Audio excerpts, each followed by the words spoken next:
The moon takes about a month to orbit the Earth. The sun can only shine on half the moon at any given time. Since the moon orbits at exactly the same rate as it spins, we only see one side of the moon from the Earth. The side we don't see is usually called the far side of the moon. You can also call it the dark side of the moon, but it's not always dark, so this name can be a bit confusing. I'm going to show a split screen here to show things from two different views. On the left-hand side of the screen, I'll show a top-down view. On the right-hand side of the screen, I'll show what it looks like from Earth. When the moon is closest to the sun, the side of the moon facing the Earth is dark. The sunlight reflects off the Earth, so we can still see the moon if we look closely. We refer to this as a new moon. As the moon comes around, we start to see a tiny sliver of the moon. This is called the waxing crescent. A few more days pass by, and now we can see half the moon. We can call this a half moon, but more specifically it's called a first quarter, because we are a quarter of the way through the phases. A few more days, and only a small portion of the moon is not lit up. This is called the waxing gibbous. When the moon is on the other side of the Earth, it is completely lit. This is called a full moon, and it's probably the phase that you're most familiar with. Now the light begins to fade. We mirror the previous phases.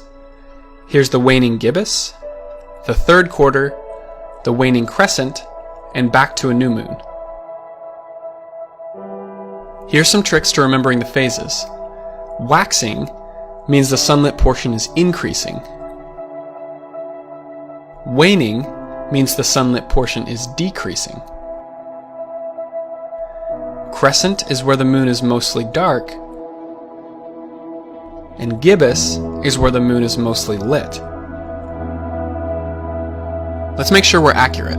The Earth is rotating once a day, tilted by 23.5 degrees. I'm going to bring back my good friend Bob here, who lives in North America. Bob can't always see the moon. Sometimes he'll be on the opposite side of the Earth. Because of the moon's orbit, it will rise about 50 minutes later each day. Here's the neat thing. If you know what phase of the moon we're on, then you know about the right time of day or night to look for the moon. If we're currently on a full moon, then at about the same time the sun is setting, we'll be able to see the moon rise.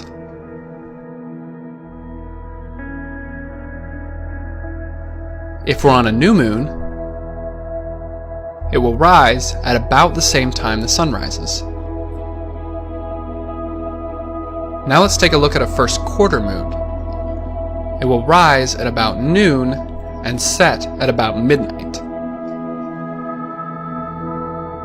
And a third quarter moon will rise at midnight and set at about noon. So there you have it. I hope that next time you look up at the moon, you see it just a little different than you did before.